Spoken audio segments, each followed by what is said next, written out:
Hey, bonjour, Christian Baucher. J'aimerais continuer à vous donner des trucs de pédagogie musicale. Euh, 5 autres trucs que j'aimerais bien partager avec vous. Premier truc de ma deuxième vidéo, à la planète musicale, c'est d'avoir une voix douce en classe. Ça peut paraître un peu facile à dire, ça peut paraître anodin, mais le calme d'une voix douce génère le calme. Le calme d'une voix douce en répétition génère le calme en répétition. C'est très logique, c'est très humain, c'est très simple à comprendre, en fait. Les 5 premières années de ma carrière au moins, j'avais plutôt mal à la gorge le soir. Et je me suis rendu compte à un moment donné, en fait, non, c'est pas moi qui m'en ai rendu compte. C'est quelqu'un qui me l'a dit, qui m'a dit ce que je vous dis là.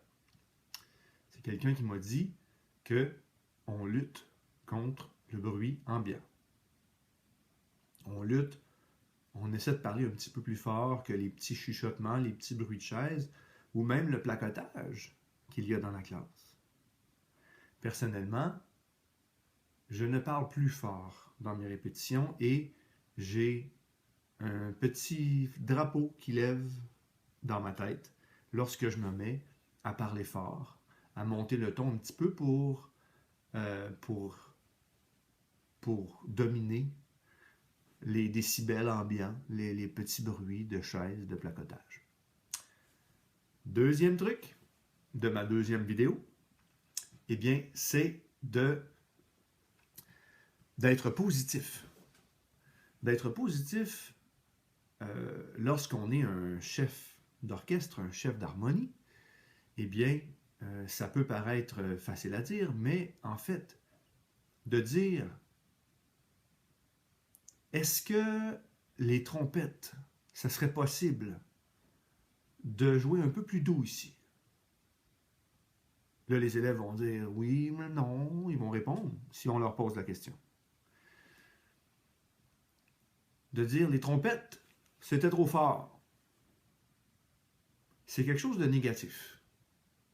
Alors, personnellement, j'ai enlevé de mon vocabulaire, en fait, peut-être pas, ouais, j'en échappe encore. J'en échappe. Ça m'arrive des fois de dire vous avez joué trop fort, c'est faux, mais très rarement. En fait, j'essaie d'éviter ça. Et j'essaie de demander aux élèves qu'est-ce qui ne va pas. En fait, ça m'amène à mon troisième point. Mais avant de parler de mon troisième point, j'aimerais quand même revenir sur le fait que j'aime bien, et je vous le recommande chaudement, j'aime bien complimenter les jeunes musiciens que j'ai devant moi. Ça leur fait du bien. Bon, il faut les complimenter avec tact, il faut les complimenter avec jugement. Il ne faut pas trop les complimenter, mais juste assez. Il faut souligner les bons coups, je pense, à nos jeunes musiciens, nos jeunes venteux en avant nous, nos jeunes instrumentistes avant. Parce que je le rappelle, mon expertise jusqu'à maintenant, c'est d'enseigner aux jeunes instrumentistes avant. J'ai eu le privilège de diriger des jeunes instrumentistes à cordes dans ma ville et j'ai aussi le privilège de diriger des chorales des fois. Mais le monde des instruments avant est un monde dans lequel je me sens un petit peu plus à l'aise et dans lequel je me permets de dire que de complimenter et de souligner les bons coups, eh bien, je trouve ça important. Alors, revenons à mon troisième point que j'ai abordé tout à l'heure, il y a un instant, c'était de demander aux élèves ce qui ne va pas. Souvent, plus souvent qu'on pense, en fait, les élèves le savent, qu'est-ce qui ne marche pas dans la répète, qu'est-ce qui ne marche pas dans le son, dans la qualité du son. Plutôt que de dire tout ce qui ne marche pas, le fait de leur demander, eh bien, c'est garanti qu'il y en a un dans le groupe, au moins un, qui va lever sa main et qui va dire qu'est-ce qui n'allait pas. Le rythme n'est pas tout à fait ensemble. Plutôt que d'arrêter de dire c'est pas ensemble, soyez plus ensemble dans le rythme. Et bien maintenant, moi, dans mon style pédagogique, je demande aux élèves, à voix haute, qu'est-ce qui ne va pas? Il y en a un qui lève la main, on n'est pas ensemble. Eh bien, qu'est-ce qu'on fait pour y remédier? On s'écoute. Oui, voilà. On respire ensemble. Oui, voilà. On a une meilleure posture.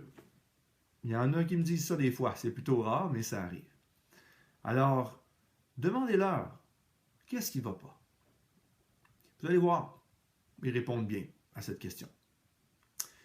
4e conseil, se filmer, s'enregistrer.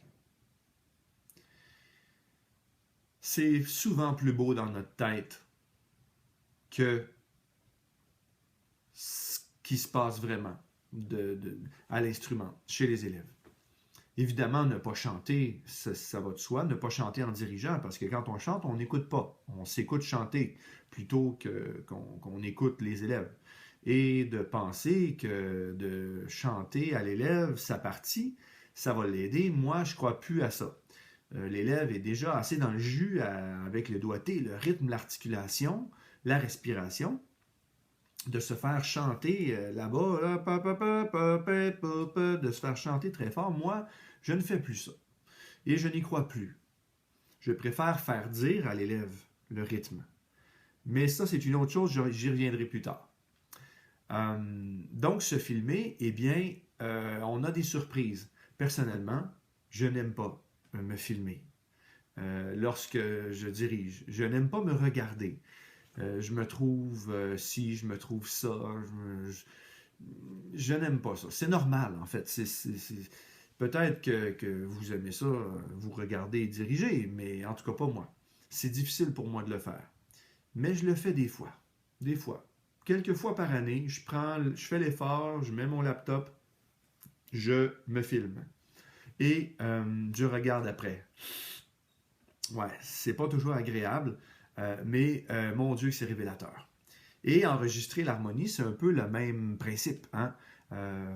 C'est souvent moins beau qu'on pensait. Quand on le réécoute après, ouh, ça fait du bien. Ça fait du bien. Ça, c'est une progression, c'est un cheminement musical qui est, selon moi, très important et que j'ai appris tôt dans ma carrière, mais que je n'ai pas mis en pratique. C'est une chose de l'apprendre, de se le faire dire, mais là, d'installer un micro dans la répète ce jour-là, ben c'est une autre affaire. Personnellement, je le fais pas assez souvent. Mais le fait de vous en parler, ça fait que je vais peut-être bien le faire cette semaine. Cinquième et dernier truc de ce deuxième vidéo que je vous offre, que j'offre à la planète, eh bien, c'est de faire attention à la routine. Monsieur Edward Lisk, que j'ai lu et que j'ai cité précédemment dans mon premier vidéo, eh bien, il a vraiment souligné en jaune fluo, surligné, le fait qu'une répétition avec toujours le même réchauffement, le même répertoire ou la même façon de travailler, et suivi la même fin de répète, eh bien, c'est très, très, très néfaste pour l'attention des élèves. C'est néfaste pour leur capacité à se concentrer.